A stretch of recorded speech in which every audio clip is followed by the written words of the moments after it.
and that car struck another one, and it ended 2 lives. Welcome to Watch Mojo, and today we're counting down our picks for the most obscure celebrity scandals throughout history that have somehow managed to fly under the radar. Those are just terrible, bad days for me and for the actor together.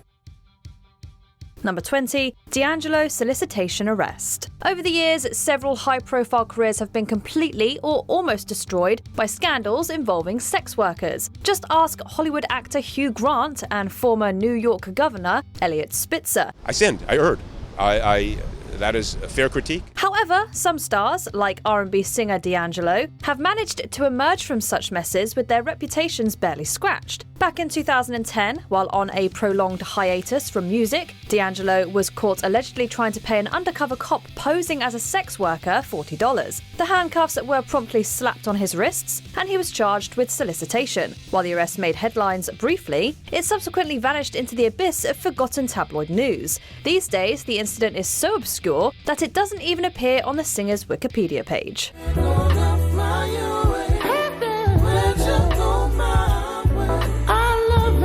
Number 19, Donté Stallworth vehicular manslaughter. In March of 2008, NFL player Donté Stallworth was riding high, having just signed a 7-year contract with the Cleveland Browns worth $35 million. However, just 1 year later, his life took a tragic detour. On the field, Donté Stallworth is known for his extraordinary hands.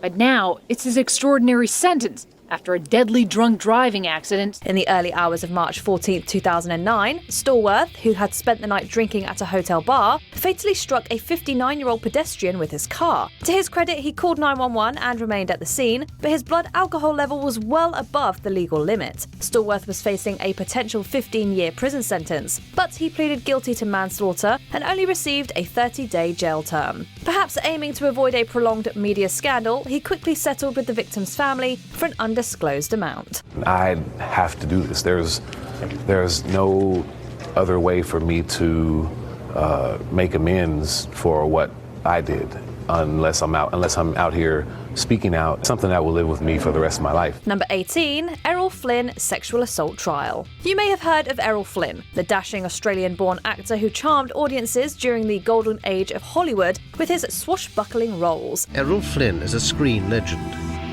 an icon whose film roles as the swashbuckling man of action and romantic lover remain unequaled. But you may not know why his career took a nosedive in the early 1940s. Flynn was just as famous for his on-screen roles as he was for his off-screen sexual escapades. This all came to a head in 1942 when he was accused of statutory sexual assault by 2 underage girls. The resulting trial became a media sensation as crowds flocked to the courthouse to show their support for Flynn. Though he was ultimately acquitted of the charges, the damage was done. The scandal left his reputation in tatters, effectively sinking his career as a romantic leading man. The trial changed everything for Flynn. Thereafter, the image of the great lover was a burden. It haunted him for the rest of his life. Number 17, the Dave Matthews Band bus incident. For the passengers aboard Chicago's Little Lady on August 8, 2004, it was a messy case of right place, wrong time. There's a sticker on the Kinsey Street Bridge that's a reminder of a messy mistake made on August 8, 2004. Just as the open-top sightseeing boat cruised underneath the Kinsey Street Bridge in Chicago, they were greeted by an unplanned and utterly disgusting shower of 800 pounds of human waste. The foul downpour came courtesy of a Dave Matthews Band tour bus, whose driver, Stefan Voll, thought it was wise to empty the vehicle's septic tank while crossing the bridge. Although the band wasn't on board at the time of the incident, they still faced legal fallout and had to cough up $200,000 towards environmental protection. It certainly contributed to us being able to do the work we need to do to help people really think about the river differently. There's nothing that came good out of the event because what happened to those people on that boat is just too awful to imagine. As for Voll, he pleaded guilty to reckless conduct, receiving 18 months probation and a $10,000 fine. Number 16, Lena Dunham, molestation allegations. Throughout her career, writer and filmmaker Lena Dunham has found herself at the centre of multiple controversies, so it's no surprise that this particular one slipped under the radar. I'm aware of the criticisms, and I'm able to live with. In September 2014, Dunham published her memoir, Not That Kind of Girl, which included a passage about her sexually experimenting with her younger sister in the past. Conservative commentator Kevin D. Williamson jumped on these excerpts, claiming it wasn't merely a case of innocent curiosity, as Dunham portrayed, but outright molestation. Dunham rejected this interpretation, emphasizing that she does not condone such behavior under any circumstances. Her stance found backing from some child psychologists who argued that the events described in the book fell within the norms of childhood sexual behavior. Child psychologist Dr. Fran Walfish says curiosity is normal for young children. It's helpful to normalize it, but still create reasonable boundaries for children. Number 15, P.T. Barnum and the Joyce Heth hoax. 2017's The Greatest Showman spins a sanitized tale of P.T. Barnum's life, skipping over how he came into the show business. Shame of the city. The protests cement Mr. Barnum's reputation as a purveyor of the offensive and indecent. In 1835, Barnum launched his career by exhibiting Joyce Heth, an enslaved black woman he claimed was 161 years old. Barnum reportedly made $1,500 weekly by showcasing Heth for prolonged periods. Although skeptics questioned his claims, many believed him, thanks to Heth's frail appearance. Rumour has it that Barnum may have even removed her teeth to make her look older. After Heth's death in 1836, Barnum continued to exploit her. He arranged a public autopsy, charging spectators 50 cents for admission. The autopsy revealed that Heth was around 80 years old, exposing Barnum's deception. But this barely put a dent in his career. Number 14, Bill O'Reilly's campaign against Dr. Tiller. As one of the only doctors in the US specializing in late-term abortions, Dr. George Tiller attracted no shortage of detractors. Services had just begun when 67-year-old George Tiller, a doctor in the middle of the abortion debate for 35 years, was gunned down in the church lobby while serving as an usher. Leading the charge was conservative TV host Bill O'Reilly, who regularly attacked Tiller on his Fox News show. O'Reilly dubbed him Tiller the Baby Killer and even compared him to terrorist groups. So when Tiller was fatally shot on May 31st, 2009 by an anti-abortion extremist, many couldn't help but connect the dots between O'Reilly's incendiary rhetoric and the heinous act. He was accused of painting a target on Tiller's back, especially since an earlier attempt on the doctor's life had already occurred in 1993. While he condemned the murder, O'Reilly insisted his campaign wasn't to blame for the violence. The accusers object to my using the term Tiller the Baby Killer, which was the doctor's well-known nickname. Number 13, Brandy's car collision. Singer and actress Brandy Norwood has spent most of her career steering clear of controversy, but in 2006 it found her. It's been 4 years. Yes. We know that the last 2 especially have been tough for you. Yes, absolutely. Almost 2 years to the day that you were involved in that accident Yes. that killed a young mother. On December 30th, Norwood's car rear-ended another vehicle during a multi-car collision on the 405 freeway in Los Angeles. The driver in the other car was a mother of 2 named Awatef Abdihaj, who sustained severe injuries, which she later succumbed to in hospital. Brandy faced no criminal charges for the accident, as prosecutors lacked sufficient evidence to guarantee a conviction at trial. However, she was hit with 4 wrongful death lawsuits from Abdihaj's family and other drivers involved in the collision, all of which were eventually settled out of court. Being involved in something that tragic, and I couldn't believe it, and I don't like to think about it because I don't think that's something I could ever get over. Number 12, Karl Malone impregnates minor. To date, Karl Malone remains one of the greatest power forwards in NBA history, earning the nickname the Mailman for his unmatched delivery skills. 10 to go on the shot clock. It's Malone wide open.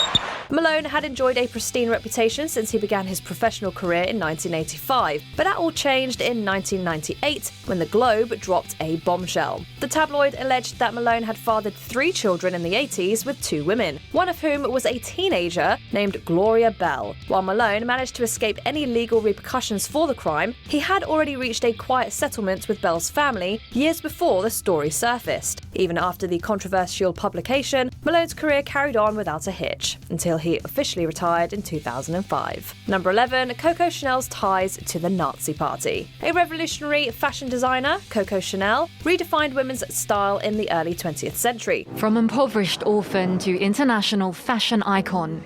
Self-taught and self-made, Gabrielle Coco Chanel was one of the most emblematic designers of the 20th century. Her legacy remains iconic, however, it has been marred by the revelations about her ties to the Nazi Party. During World War II, Chanel resided in the Hotel Ritz in Nazi-occupied Paris, alongside high-profile German personnel. She became romantically involved with Hans Gunther von Dinkliger, a Nazi intelligence officer, and allegedly worked as a spy under the code name Westminster. That in 1940, Gabrielle Chanel worked as a Nazi spy, recruiting agents for the Third Reich across Europe. She was number F7124. Her code name, Westminster. Chanel also reportedly participated in Operation Modelhood, a failed plot to exploit her connection to Winston Churchill to sway British diplomacy. After the war, she was investigated by French authorities but escaped prosecution, supposedly due to Churchill's intervention. She subsequently fled to Switzerland before returning to Paris in 1954 to revive her brand. Number 10. Chuck Berry's voyeurism. The late Chuck Berry was a singer, songwriter, and guitarist who left a lasting legacy on R&B and rock music. Chuck Berry was a pioneer in his field, often referred to as the father of rock and roll, who influenced a generation of musicians. By the late 1980s, Berry branched out, notably purchasing the Southern Air restaurant in Wentzville, Missouri. To the oblivion of the employees and customers at his restaurant, Berry installed video cameras in private areas, which were eventually found by one of the cooks. The married father of four repeatedly had trouble with the law. A total of about 200 women filed a class action suit against Berry in 1990 for infringing on their rights to privacy. Although he claimed no wrongdoing, Berry opted to settle his accusers and paid out over $1.2 million. That margin of glory is not too high. That margin of defeat, then, is also not too low. So I lived right through it without any pain. Number 9. Bruno Mars' arrest. Just when his career as a solo pop star was taking off, Bruno Mars fell into some trouble with the police. Check out this mugshot of Bruno Mars, all smiles, after he was busted in Las Vegas early Sunday morning for narcotics possession. During an indulgent night out in Vegas, he was caught in possession of illicit substances at the Hard Rock Casino and was swiftly arrested. He ended up pleading guilty in court. The Uptown Funk crooner enrolled in an education program, doled out a few $1,000s, and put in hours of community service as penance. There won't be an entry of judgment. Mr. Hernandez is to be placed on informal probation for 1 year. As such, his record was expunged, and the story has largely remained obscure. That is, until today. Luckily, the incident taught Mars a big lesson that mistakes like this could flush all of his hard work down the drain. It's something that I moved past, and I'm hoping everyone else I come across will move past it too. Number 8. David Letterman's secret affairs. David Letterman became one of the most beloved figures in America with his long-running late-night talk shows. Well, you've never been on this show. I was going to say it's been a long time. You've never been on this show. No, I haven't, Dave. If you were bald, I would have been on 10 years ago. But the renowned host found himself in a scandal in 2009 when Joe Haldeman, one of the producers of 48 Hours, attempted to blackmail him for millions. Haldeman has pleaded not guilty to attempted grand larceny. He's been suspended from his job at CBS News, and if convicted, he could face up to 15 years in prison. Letterman had been romantically involved with some of the female staffers who worked for him, and Haldeman threatened to expose the affairs. Letterman got ahead of him, setting up a sting with the Manhattan District Attorney's Office, which resulted in Haldeman's arrest. All of this was made public in an episode of The Late Show by the host himself. I have had sex with women who work for me on this show. Now, my response to that is, yes, I have. Number 7. Lana Turner and the Johnny Stompanato scandal. As one of Hollywood's most glamorous leading ladies, Lana Turner's romantic life was subject to much interest and talk. Lana led the kind of life that the writers of Melrose Place struggle to create. Lana lived her life the way she wanted to. By the late 50s, Turner became involved with Johnny Stompanato, a mobster who was reportedly very possessive and violent. On April 4th, 1958, the two had gotten into an intense fight while Turner's daughter, Cheryl Crane, was home. Concerned for her mother's safety, Crane fatally wounded Stompanato. The story of what happened immediately after the stabbing of Stompanato goes like this. Cheryl called her father Stephen Crane. Lana called her mother, and she called a doctor. The doctor, unable to revive Stompanato, suggested Lana call herself a really good lawyer. The death and subsequent trial became the talk of town, with dozens of reporters swarming the court during the hearings. Both Turner and Crane were exonerated, but that didn't stop the rumors around Tinseltown. No, the rumor's been rampant for years that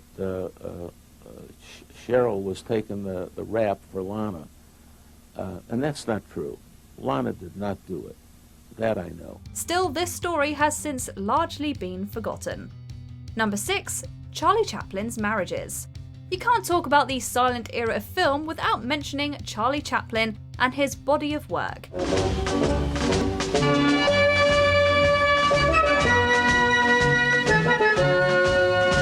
Through this tramp persona, he charmed his way into the hearts of millions around the world. But what many didn't know about Chaplin is that behind the on-screen antics, he showed a disturbing attraction for much younger women. There's aspects of Chaplin's behaviour, of his relationships with young girls that we found really troubling as we've been making the film. Indeed, 3 of his marriages were with minors, despite the fact that he was well into his adult years. These stories made some waves at the time, yet despite the unlawful activity, Chaplin's name and legacy doesn't seem to have been tarnished too badly. Chaplin returned to the US to receive an honorary Oscar in 1972. In 1975, he was knighted by Queen Elizabeth. Number 5. Manny Pacquiao's harmful remarks. The world-famous boxer Manny Pacquiao hung up his gloves briefly in 2015 when he decided to run for a Senate seat in his home country of the Philippines. The 36-year-old will face his greatest political challenge yet. He's named a candidate for senator in next year's elections. During his campaign the next year, he made disparaging remarks about the LGBTQ+ community in a televised setting. You've caused quite a controversy with what people are saying is your statement. After the segment aired, Pacquiao was hit in the face with a flood of criticism, with many local celebrities calling for a boycott of the famed boxer. In addition to the online backlash, he lost his endorsement deal with Nike. We find Manny Pacquiao's comments to be abhorrent. Nike strongly opposes discrimination of any kind and has a long history of supporting and standing up for the rights of the LGBT community. Pacquiao eventually apologized for his statements, although he didn't exactly change his stance. Still, he was elected. Number 4. Mae West's salacious plays. Throughout her timeless career, Mae West was known for heralding sexual liberation through her art. She created this absolute goddess that was synonymous with sex and sex appeal for years.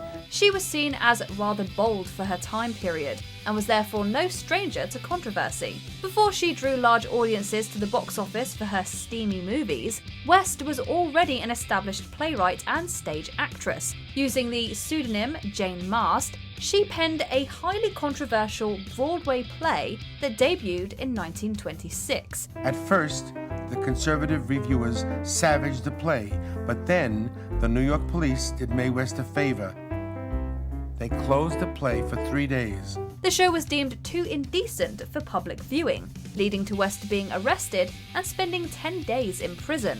Another work of hers, The Drag, which was about a closeted gay socialite, was similarly controversial and didn't even make it to Broadway. She did deal with subjects that were not considered normal subjects for theater comedy then. Number 3. David O. Russell's assault allegations. In between his acclaimed movies The Fighter and Silver Linings Playbook, David O. Russell got embroiled in a huge scandal that somehow flew under the radar. Wow. Well, I really appreciate that, Tiffany. I know you do. The Hollywood director was alleged to have assaulted his then underage niece, Nicole Peloquin. According to Peloquin, Russell had been assisting her during a gym session when he engaged in non-consensual touching. No, it just makes me just want to feel like just never have that kind of vibe ever. Although he admitted to the occurrence, Russell asserted its innocence, claiming that Peloquin had invited the interaction. At the end of the day, no charges were filed against the director due to a lack of evidence. So the case never even went before a court of law. Terribly embarrassing. Those are my worst moments, and they make me be more vigilant to never ever repeat such a thing. Number 2. Matthew Broderick's costly accident.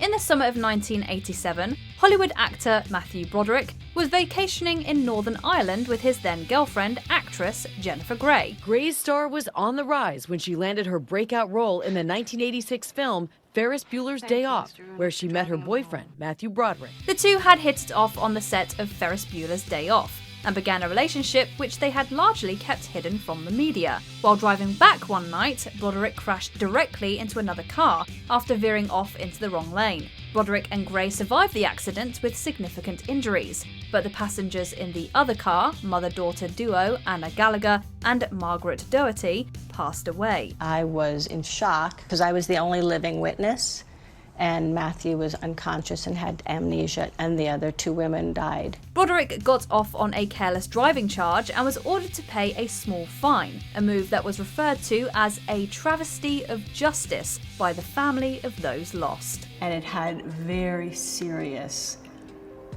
traumatic, lasting effects on, I'm sure, Matthew and the family of the other women and me. Before we continue, be sure to subscribe to our channel and ring the bell to get notified about our latest videos. You have the option to be notified for occasional videos or all of them. If you're on your phone, make sure you go into your settings and switch on notifications. Number 1. Ben Affleck's Family History. The PBS documentary series Finding Your Roots brings on different celebrities every episode and traces their ancestral roots. You are descended from a patriot. This is a big surprise and really exciting, and I'm really proud of it. In 2014, Ben Affleck appeared on the show and found out, along with everyone watching, about some of his relatives, like his mum, who was a civil rights activist. Behind the scenes, however, the program's genealogists had discovered that one of Affleck's ancestors was a slave owner in Georgia. His name was Benjamin Cole, lived in Georgia on my mom's side about 6 generations back. Feeling embarrassed about the revelation and not wanting the information out in public, Affleck pressured the show's producers to edit that segment out. It all came to light during the 2015 Sony Pictures hacking scandal when the story was leaked to the public.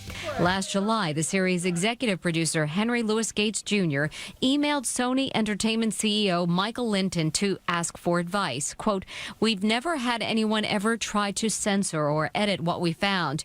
He's a megastar. What do we do?" Are there any other obscure celebrity scandals that you think should be resurfaced? Share them with us in the comments below. Very, very hard time for me, but music pretty much saved the day, and just family and friends just supporting me. Did you enjoy this video? Check out these other clips from Watch Mojo, and be sure to subscribe and ring the bell to be notified about our latest videos.